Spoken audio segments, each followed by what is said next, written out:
Hey guys, welcome back to my channel. আমি সুজাতা শুরু করছি একটা হ্যাপি মুড নিয়ে, নতুন একটা ব্লগ নিয়ে। তোমরা সবাই কেমন আছো? আশা করি তোমরা সবাই খুব ভালো আছো। এই ব্লগটা হচ্ছে দিওয়ালির পরের দিন, যেখানে দিনকা মানে মানুষ সবাই ঘুরতে যায়। তো আমরা যেহেতু দিওয়ালির দিনই সব কিছু ঘুরে ফেলেছি, সব ঠাকুর দেখে ফেলেছি, তার জন্য আমরা একটু লেট করে বেরিয়ে আমরা গিয়েছিলাম হচ্ছে লেমন ট্রিতে ডিনার করতে। তো এই যে আমরা লেমন ট্রিতে এন্টার করছি। তো লেমন ট্রিতে ফার্স্ট টাইম গিয়েছি, আগে কখনো যাইনি। আসলে কি বলতো, সেদিনকার একটু ঠান্ডা পড়েছিল, মানে ঠান্ডা লাগছিল আমার। তো তখন একটু ঠান্ডা ছিল, পরে আবার ঠান্ডাটা ভ্যানিশ হয়ে গেছিলো। তো এখন আমরা তারপরে এই তো লেমন ট্রিতে এন্টার করি।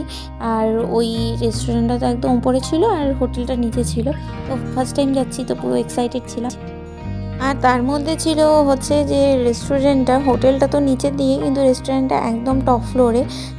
তো ছাদের উপরেই রেস্টুরেন্টটা ছিল। তো আমরা এই যাচ্ছিলাম, তো আমি তো খুব এক্সাইটেড ছিলাম। আর অ্যাকচুয়ালি কী বলো তো, আমি আর অভিজিৎ না নতুন নতুন রেস্টুরেন্টে খেতে খুব ভালোবাসি। প্রত্যেকবার দুর্গাপূজা, কালী পূজায় নতুন নতুন রেস্টুরেন্ট ট্রাই করি। সব সময় হয়তো খাই না বা সব সময় খাওয়া হয়ে ওঠে না, কিন্তু দুর্গাপূজা বা কালী পূজায় প্রত্যেকটা আলাদা আলাদা রেস্টুরেন্টে খাবো, আলাদা আলাদা রেস্টুরেন্ট টেস্ট করে দেখবো যে কেমন খেতে, প্রত্যেকটা রান্না কেমন প্রত্যেকটা রেস্টুরেন্টের। এটা ওর আর আমার মধ্যে খুব জিনিসটা মিলে। তো আমরা যবের থেকে আমরা রিলেশনে আছি, তবের থেকেই আমরা এটা করি। প্রত্যেক বছর দুর্গাপূজা, কালী পূজায় আলাদা আলাদা রেস্টুরেন্টে যাই, কিন্তু সব সময় যাই না, সব সময় এত হাইফাই রেস্টুরেন্টে যাওয়াও হয় না। শুধু দুর্গাপূজা, কালী পূজা, কোনো অকেশন ওয়াইজ আমরা যাওয়া আসা করি। আর না হলে আমি রাস্তার ওই স্ট্রিট ফুড খেতেই বেশি ভালোবাসি। আমি রাস্তার সময়ে এই রাস্তার মোমো, চাউমিন এইসবই খেতে বেশি ভালোবাসি, রাস্তার খাবারগুলো খেতে। তো যাই হোক, আমরা ওখানে গেছি। তারপরে যাওয়ার পর ওখানকার মানে অ্যাম্বিয়েন্সটা তো খুবই সুন্দর ছিল।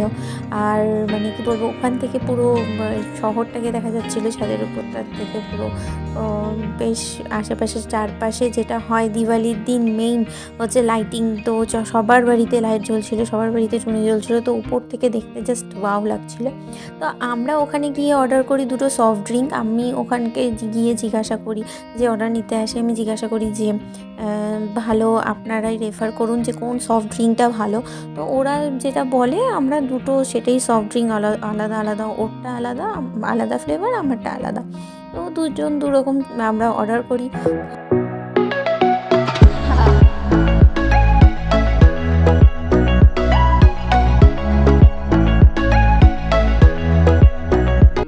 ওখান থেকে যতটুকু শিলিগুড়িটুকু দেখা যাচ্ছিলো, যেই সাইডটুকু, তো সেখান থেকে দেখে ভালোই লাগছিলো। সব বাড়িতে কত সুন্দর লাইট জ্বলছিলো, যেহেতু দিওয়ালি তো সবার বাড়িতে টুনি লাইট জ্বলছিলো।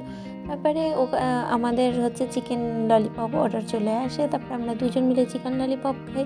চিকেন ললিপপটাও ভালো ছিল, খুব ভালো ছিল সেটা বলবো না, কারণ আমি হচ্ছে চিকেন ললিপপ একটা খেয়েছিলাম, সেটা হচ্ছে কলেজ পাড়ার ওখানে একটা ক্যাফেতে।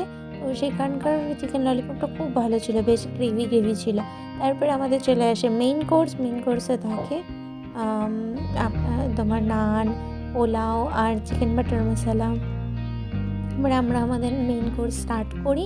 মেইন কোর্সটা একটু পর থেকেই শুরু করি। আমাদের সমস্ত জুস আর চিকেন ললিপপ খাওয়ার কিছুক্ষণ পর থেকেই আমি মেইন কোর্সটা শুরু করি।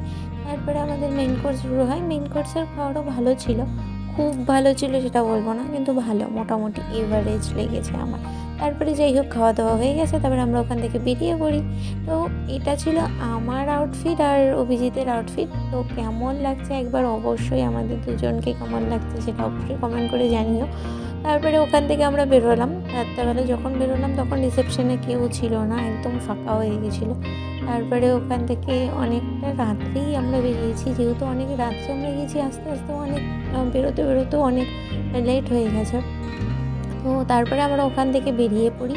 বেরোনোর পর হচ্ছে অ্যাকচুয়ালি অভিজিৎ হচ্ছে এলিটের যে পূজাটা আছে সেই পূজাটা ও দেখেনি। আমি তো দেখেছিলাম মামুনির সাথে প্রথম দিনই, কিন্তু ও যায়নি। তারপরে ও যখন শুনছি সবার কাছে খুব ভালো হয়েছে, তারপরে ও বললো যে না, আমি আরও এলিটের পূজাটা দেখব।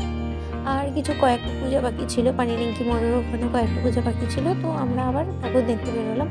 তো এলিটের পূজাটাতে দেখো, আমরা তখন রাত্রি 12:30 পৌনে 1 এরকম বাজে, তখনও প্রচুর ভিড় ছিল। তো আমরা ওই পূজাটা দেখলাম। দেখার পর ওখানে তো এলিটের মণ্ডপটা তো ভালোই হয়েছিল। তারপরে তারপরে যখন বেরোলাম তো খুব সুন্দর এরকম ঢাকের গাছ বাজে হচ্ছিল, পুরো ঢাকের এই আওয়াজটা যে কত ভালো লাগে, আর শুনলেই একটা আলাদা ফিলিংস চলে আসে। মানে এটা হচ্ছে বাঙালিদের একটা বিশাল ইমোশন, ঢাকের আওয়াজ, তাই না? দুর্গা উৎসব বলো, দুর্গা পূজা বলো, কালী পূজা বলো, তো সমস্ত কিছুতেই এই ঢাকের আওয়াজটাই মানে মনটা ছুঁয়ে যায়। এবারে ওখান থেকে আমরা চলে যাই পানিট্যাঙ্কি মোড়।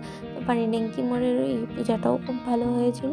তো পানিট্যাঙ্কি মোড়ে এই দেখো কি সুন্দর কৃষ্ণটা ঠাকুরটাকে বানিয়েছে, কত সুন্দর করে মানে এটার কনসেপ্টটা বানিয়েছে, তাই না? তারপরে দেখবা কি সুন্দর একটা ঘোড়ার রথযাত্রার উপরে রাধা কৃষ্ণ বসে আছে। তো মানে এটাও দেখে খুব ভালো লাগছিল।